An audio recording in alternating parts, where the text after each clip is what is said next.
What are the potential channels to expand your Amazon product sales when expanding outside the Amazon marketplace? One of the options is retail, and in this video our guest Talor Ofer from Retail Empire explains what sellers need to know when expanding to retail stores. If you decide to use Retail Empire services, find the link below and mention Orange Klik when contacting Talor. And this video is hosted by Liz. She works with different Amazon brands. And as always, if you like videos by Orange Klik, click the like button below and subscribe to our channel.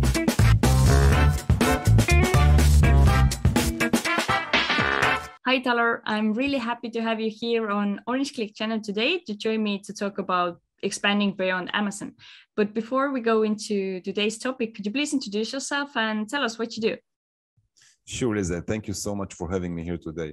All right, I'll try to make a short brief about myself, although I have an experience with retail space in the States, mostly a majority in the United States. So it's a little bit hard to sum up 18 years, but I'll do my best.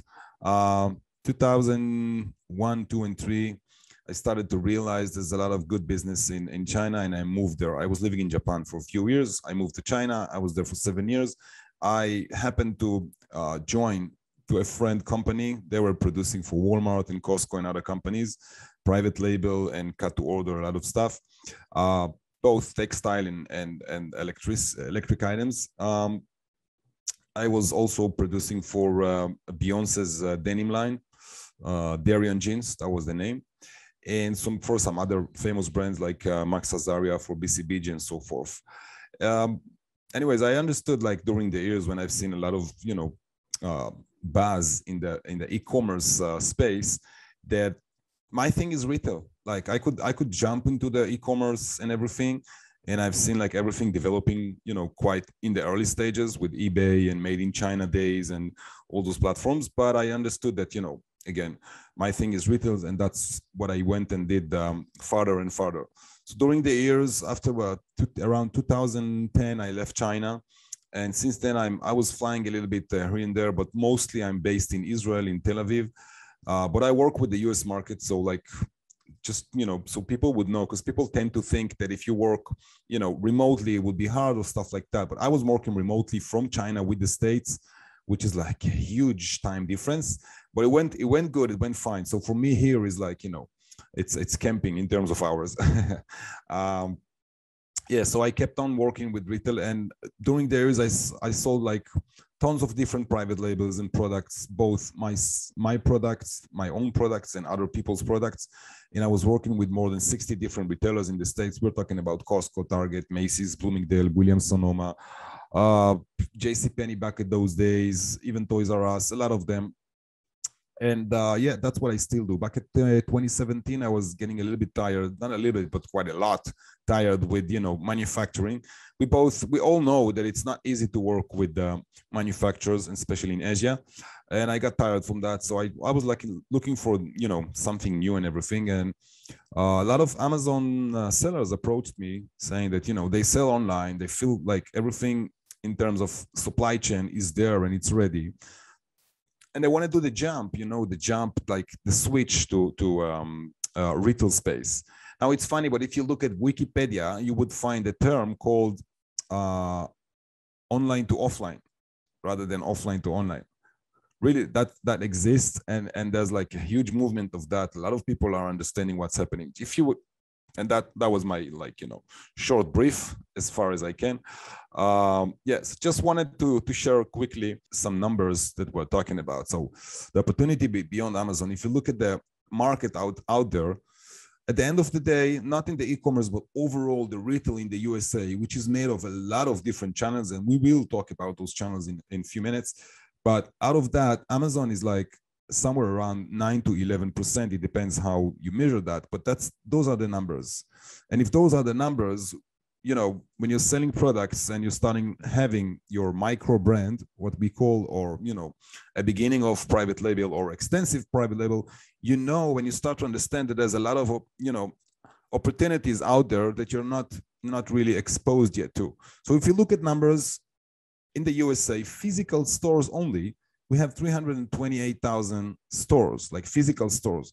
Now, physical stores is, a huge thing, but that's not the only thing in terms of retail. When I say retail, selling in retail, I'm not just talking about brick and mortar, not only to the department stores. There's so many other channels, we will talk about them, but just, you know, just so we understand what we're talking about. Like if we look at the online channels, for instance, and obviously Amazon is number one, and then you have 2, 3, and 4, you have Etsy, eBay, and what was it, Walmart. But then among the top 10, and obviously among the top 20 and 30, you still have retailers like Macy's and Best Buy and Home Depot. They are among the top 10. Macy's is number 9, used to be number 10 last year. But anyway, Best Buy is number 6 or 7. The thing is that they not only sell on their physical stores, but they also, you know, holding quite very strong traffic in their online channels. And all of the retailers are doing it because, hey, they already have, you know, everything it takes in terms of products, suppliers, warehouses, and so forth. So they don't do it like Amazon. It's a different way of working. And that's where I step in and, you know, talk about how to do it, which we will talk also about in a few minutes, but just so people would know. So let's look at the, you know, 4 big blocks that I usually tend to divide them like that. It's not the best way to divide. Everyone can, you know, divide it the way they see it. But in terms of what you have in the market, so you have the retailers, as we spoke right here on the orange big box, orange Klik. And the retailers is obviously, yeah, the stores. People are walking in the malls and outside in shopping centers, and they see a lot of, you know, those retailers frequently being the same retailers, although some of them, like the small one, like with 2, 3, and 4, and even 500 stores, they are dividing themselves per region. Like if you look at Bills of Florida, for instance, which is named by Bills, they have only on West Coast. They have nothing on East Coast. So if you ask, you know, a typical person from New York or from whatever, Massachusetts, they would never know what is Bills. Might heard about them, but they don't really know how it looks like, how it feels like, and so on.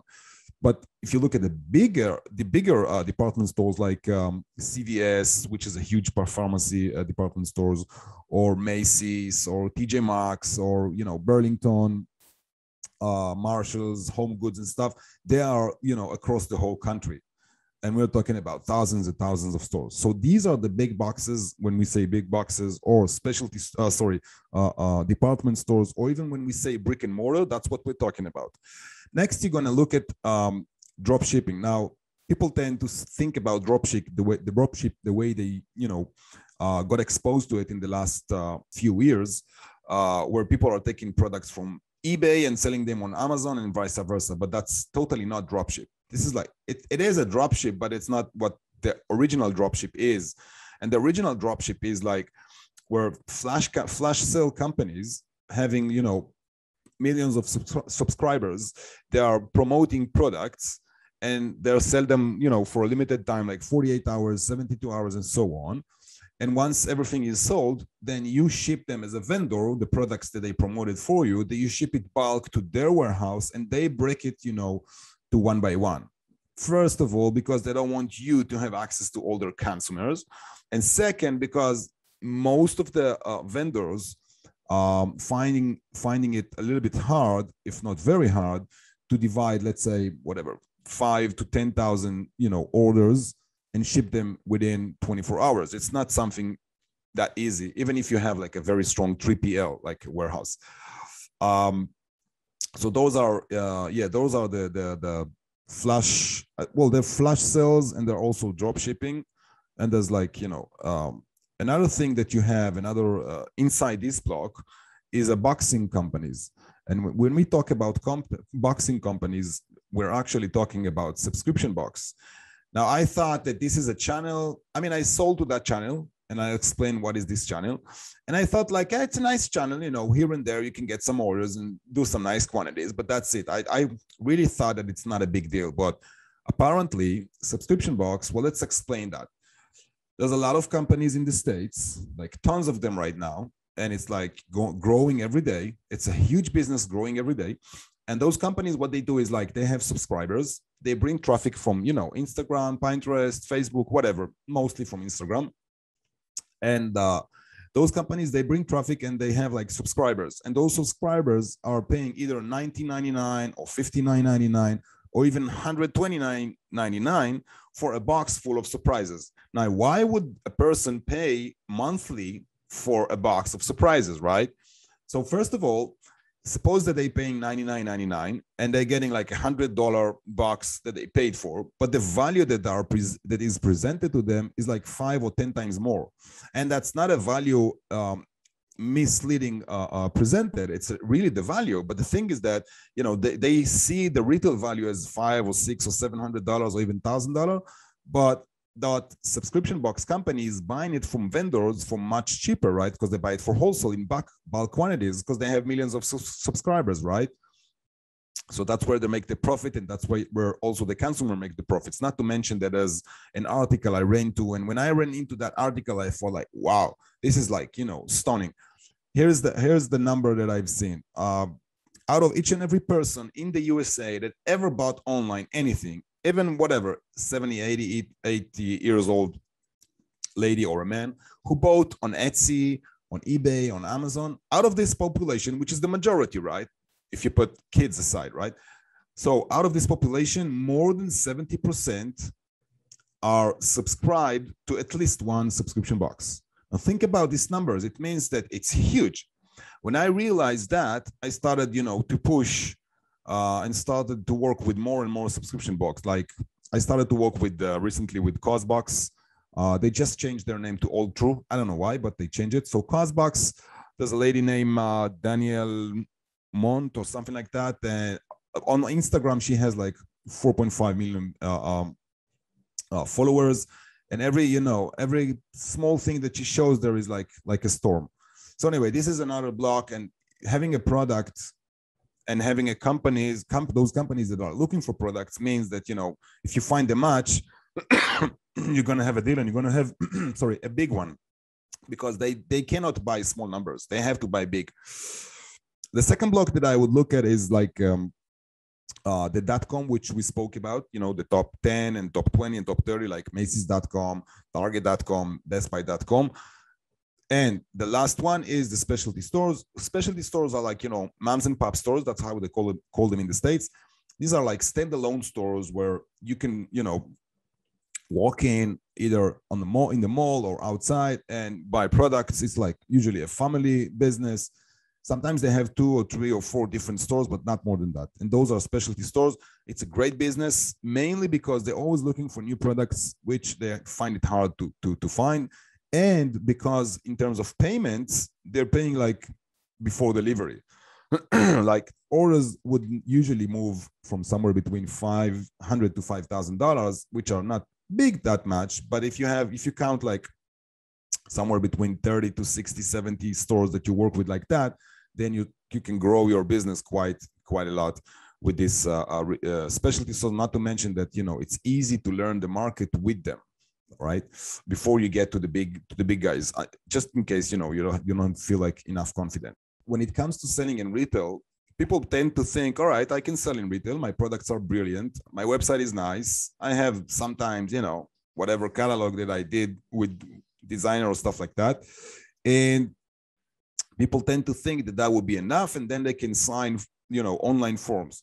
Now, signing online forms is obviously not bringing any traffic whatsoever in terms of sales. Filling forms online is definitely the last thing that you would want to do, because, you know, forms are going nowhere. What you have to keep in mind when it comes to retail, there are like, from my perspective and from what I've seen, and I've been working, like, as I said, almost 18 years with different retailers, there are like 6 things that I consider them as things that you need to have those things if you want to sell in retail.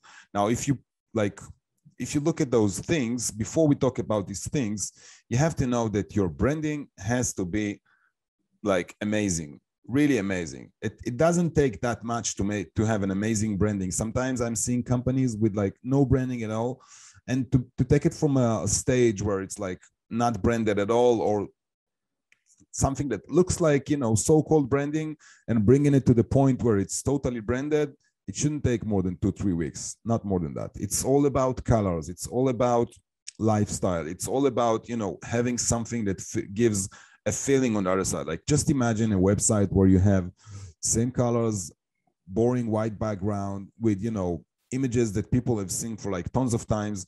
That would be boring and it wouldn't be a real branding. When you're talking about branding, the main thing that you have to consider in terms of branding is like to have a wow branding. It's something that I always use. Why to have it wow? Because you have to think about the other side, the retailers, whether it's like, as we said, one of those 4 blocks, buyers or GMO or whatever title they have, the people on the other side that you want to present it to, you have to catch their eye. Now, if you look at Amazon, your picture, as a vendor, your picture on the Amazon listing is like, this is what sells, right? Because if you're going to put a picture which is boring and not really delivering the message correctly about the product, then obviously the conversion wouldn't be good. And then you have to do more efforts in PPC, if at all, and so forth. But here, I'm not an Amazon expert, far from that. I barely buy on Amazon, if at all. But anyway, I just hear these things from people. So at the same way, you have like branding here. When you show something to a buyer, let's say, then you have to make sure that you're going to catch the attention of the other side. If you don't catch the attention, then this is going to the garbage. So that's why, you know, branding is a very crucial thing to have. So going back to the 6 things that I spoke about and considering this branding. So number 1, you have the website, and I'm seeing like tons of websites every day. A lot of, happily, a lot of Amazon vendors, and I'm glad about it, are, you know, approaching me because they want to sell and want to sell in the retail space. But I'm just checking, you know, properly before I do any move or offer anything, because I have to make sure, you know, that there is like an opportunity here. Like, you know, if you come with a product, like, let's say something very generic, like, you know, whatever, USB stuff and stuff like that the market is like having them in tones, and you have to have something special in it. So on that kind of product, I would say, okay, if you have like crazy pricing, then you have a goal here. You have something in hand, because if the market is buying it for $1 and you can get it for 5 cents, then you definitely have something in here. But if that's not the case and you don't have branding, or you do have branding but you don't have, you know, something special, then there's no match in terms of retail. Something has to be, you know, interesting on the retail side, on their side, to take you. From the other hand, you have to keep in mind that sometimes I'm taking very generic items and I'm seeing like huge traffic and a lot of orders coming in, because there's a term called retail white space, which is a term referring to a situation where the retailer, theoretically, they have space for your product, but they don't know that your product exists. And once they see it, they say, oh my God, we've seen it somewhere. Nobody approached with that. So let's take it, let's move it, right? Then you have, boom, you're on the shelf. So the first thing I would say to look at in terms of being retail ready, because the biggest term I could, you know, give to the audience here and in other places is that you have to be retail ready. If you want to sell in retail, you have to be retail ready. And what is retail ready is this 6 points that I want to talk about. So the first one, as I said, is the website. And it doesn't take too much. I know sometimes people are taking, you know, VAs on Fiverr or on other places and paying, you know, a couple of hundreds for designer and trying to work, you know, like a ping pong with them back and forth until they have something really cool on their website.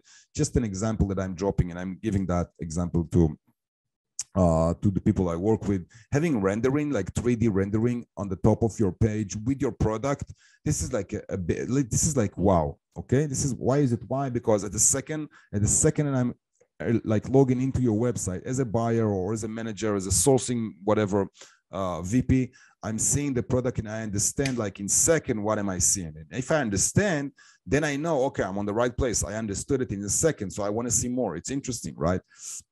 So that's, you know, a small tip, but like having a retail ready proper website is not, you know, is not something too hard. But from the other hand, you have to understand and know what the other side is looking at. Now you have to understand another point before I proceed. When you're an e-commerce ready brand, it doesn't mean you're a retail ready brand. But if you're retail ready, then you're also e-commerce ready. It works only one way, okay?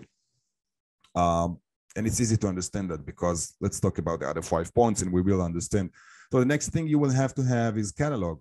Now people tend to think that, you know, catalog could come on a Word document or Excel with pricing or some, you know, others crazy ideas like that. No, usually a PDF, clean, clear, when you can scroll with the arrows and not, you know, not necessarily with the mouse pad, is what you want to have. And again, at the same way that you want to have branding inside, you want on the website, you want to have it in the catalog. And branding means, for instance, a language. I want to have a language. If my brand is selling those USB stickers and my language is like, Turkish color, then I want to stick to that color and try and talk with that language. Well, before I do so, I want to check, and you can check it very easily on Google, the meaning of colors. Like a lot of, there's a lot of websites telling you like each and every color, what feeling it gives. So if you're doing like, let's say metal products, like hard metal or stuff like that, for bands and stuff like that, then obviously you have to take black with something, right? Black with,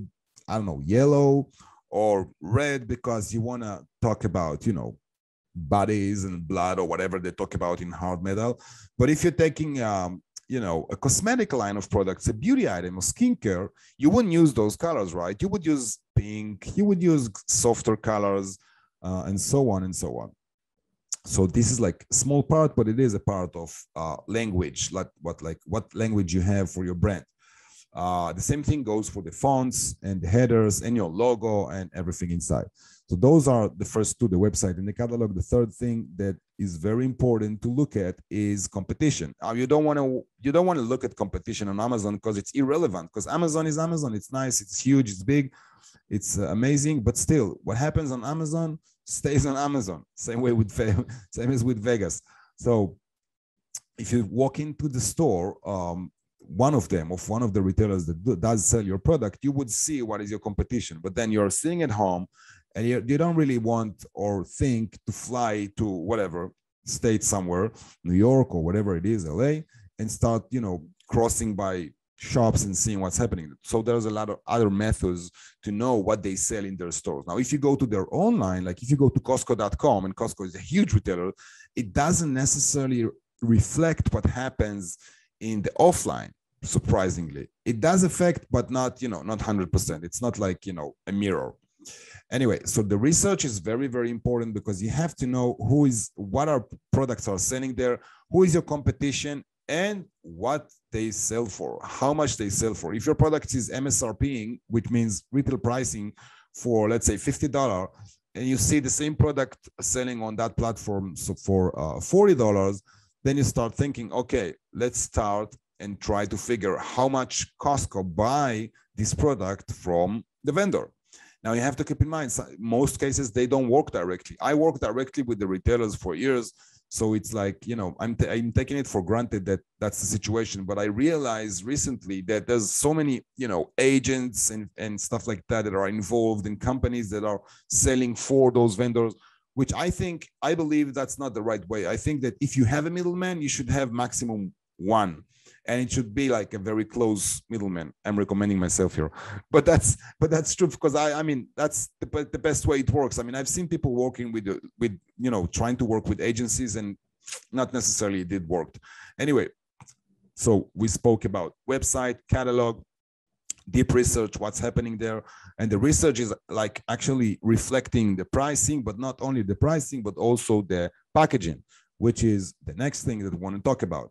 Because if you know how your products should be packed in retail, you might want to think again if you're 100% doing the right thing. And how you would do that is either you go, and try to be as creative as you can, you or your team or your designers, or you can see what's happening like on the shelf in real time and say, hey, my competitor is doing like, he's doing these boxes. Again, I'm getting back because this is just what I have here on my table, but he's doing a window, right? So I can see the product. I can see the product from this. And it means that if I walk to the store and I look at the product, it takes me a second, again, like in before with the images and the rendering, it takes me a second to understand what am I seeing.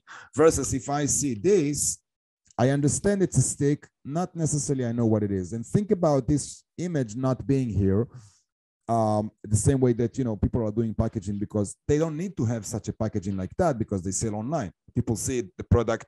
It doesn't matter how they get it, in poly bag, in a bag, whatever, in an empty carton. Sorry, because it's online. The packaging on the offline, in the retail in general, has a lot of effect. And you can see there's like a J hook here. This is a J hook. This is another thing to figure, like if my product needs to be with the J hook or it weighs 5 kg or 10 pounds, then there's no chance I'm gonna hang it because it's too much of a weight, right? So anyway, there's a lot of stuff involved in the packaging. This is one of the a bit more complicated aspects, although it doesn't look like, but it is. And this is combined again with the research. Like the research can tell you what the competitor is doing, and you always want to do better. You want to do, one step ahead. If they did a window, I want to do something better. If they did a picture, I want to do better. The last thing that we have in terms of those 6 points of the retail ready is the brief. What I mean when I say brief is like how I present myself. You might consider it as like the same thing as in the about us, like on your website, like who are we? But the thing with the brief is that when people read it, we are not talking about people who actively went to read it. You are trying to apply to them to make them interested in opening your links and looking at your catalog or your website or anything like that.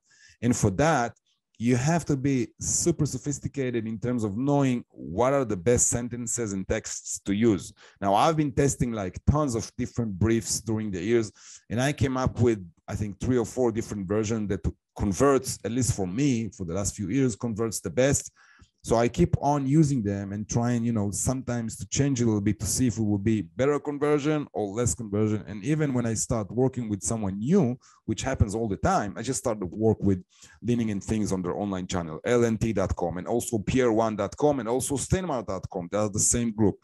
And I was literally asking them on a video meeting, like on a Zoom meeting, like, what did you thought about my introduction, about my brief? Because I wanted to know like where it stands on their side, but I felt comfortable because I know that those people from before, it's not something new. The platform is new, not the people. Anyways, those are the 6, my 6 big ones. And back to the beginning of my bio of what I do. So today, after I coached a lot of vendors how to sell in retail, and I've seen like a lot of them succeeding, I also have seen people not succeeding. And I'm being honest here. Like, I'm not the kind of person who would tell you everything that I do works 100% and is amazing. No, not me. I'm like, I stick to reality and I stick to honesty. It's not a bit, but it's quite more important than anything else as I see it. Especially we see it in the last crazy years that our world is going through, the most important things are our family, our honesty, being human beings rather than just businessmen and so forth. Anyway, so why I realized in the last, year or so that number one, I got tired from coaching because coaching takes a lot of energy from you. I mean, it looks like that I'm doing this live quite fluently, but inside I'm burning a lot of energy. And sometimes when I finish those kind of podcasts, I'm like, oh my God, I have to get a sleep or something, or at least a coffee and a good meal. So I got really tired from coaching, and I understood another more important point, that the majority of Amazon sellers who approached me, they didn't want to learn. Like, don't teach me, don't coach me, don't, get me into that school or academy or whatever it is. Just do it, Nike. Just do it, like do it for me. That's where the service that I'm offering came from. And my service is as follows. I'm offering to do for vendors the retail ready service, the one I mentioned with the 6 points. And once we're done with that, I'm offering the vendors that I'm working with who did that process to sell for them, like based off success. If I sell, I get percentage. If I don't, I don't. That's it. And that gives, obviously the other side understanding that I have to succeed, because if I don't make any money here. So I'm working like as an agent, a rep, whatever you call it. And I mean, my, let's say, dream is that, people who approaches me would approach me that once they're already retail ready. Okay. When everything is already ready. So tomorrow morning I can wake up and boom, I can start to sell. Why? 2 reasons. Number one, the retail ready service for me is just a bridge to get to the sales. Number 2, the big money is in the sales, not in the services, both, sides. So yeah, but at the end of the day, I mean, I work with small companies, with tiny companies, and with huge companies. At the end of the day, if you're big or small, it doesn't count. That it's not what, means that if you would succeed or not. I am working with a vendor now in the States from LA. Awesome lady, the best on earth. And when I started with her, she wasn't retail ready. We did some, some work on that. And I told her from the very beginning, like, I'm not sure how good this will sell. You only have 5 or 6 SKUs. They're not the most special on earth. They're beautiful. But what I do like is your motivation and the way that you're pushing, which is like amazing. And she managed to sell within a month and a half since we started like really selling. She managed to get orders for like more than $500,000, which is very nice beginning. Like it's more than very nice beginning. It's just the beginning. Okay. And she started work with TJ Maxx. She got a tiny order from them. With Walmart, she's signing paperwork right now. 3 subscription boxes as well.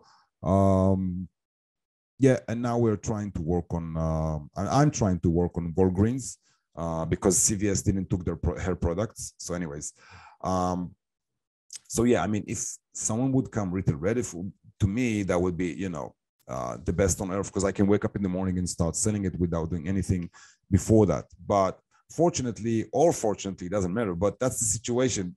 The majority of the brands that I'm seeing, they are not retail ready, sometimes not even close to that. So I have, you know, that's why I'm offering that service as well. Thank you so much for sharing your story, your experience, and also the way you work and work together closely with different companies to get them retail ready and to really get them to the retail stores as well. I have actually one question I wanted to ask.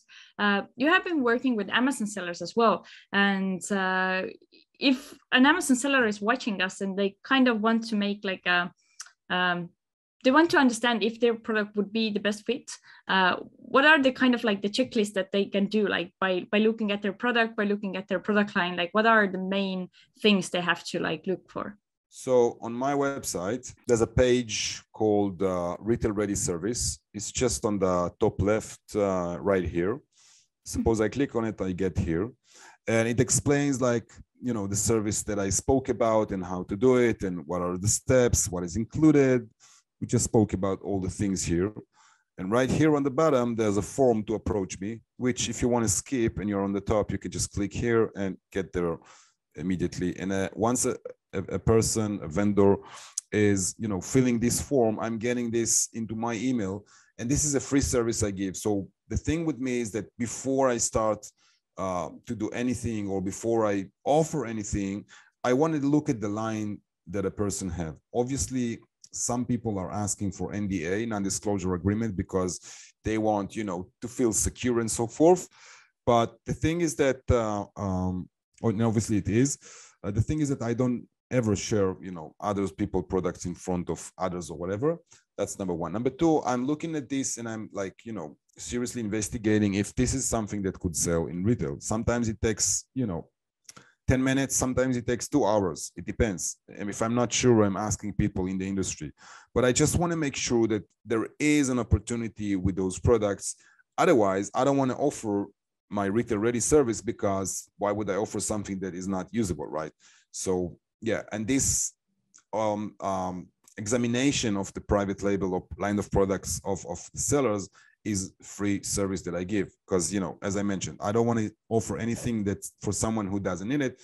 But from the other hand, if he does, or she or he does, then, you know, I need to see what we're talking about. And there's like basic questions there about pricing and links and the products and SKUs and so forth. It's like, it takes, I don't know, 30, 40 seconds to fill in. It's not a big deal. And then obviously, if it's something that, you know, has a potential for retail, we touch base, we start to make sure that, you know, we know where we're heading, and then we see if, you know, it needs the retail service, retail ready service, or it's maybe ready to start selling tomorrow morning, which would be, you know, the best for me as well. Yeah. Okay, very good. Okay, thank you so much for joining me today and explaining this process a little bit and giving us like behind the scenes information how it all works, and definitely all viewers who are Amazon sellers or also just e-commerce sellers who are interested into going retail can reach out to you. So what is the best way to reach out to you directly? My email is just on the bottom of each and every page, and again, you can see it like retailemempire.com. You can also Facebook me, Talor Ofer, TALOROFER, and whatever, Retail Empire. You have here my WhatsApp, you have my Facebook Messenger, LinkedIn, even Telegram. Everything is here. and they're going directly to me, besides that number which belongs to my partner, but I also, you know, receiving those messages. So anyway, email, messages, whatever feels comfortable. Okay, very good. Okay, so thanks again for joining me, and we wish good luck in your business. Thank you very much. Thank you for having me today. I appreciate that.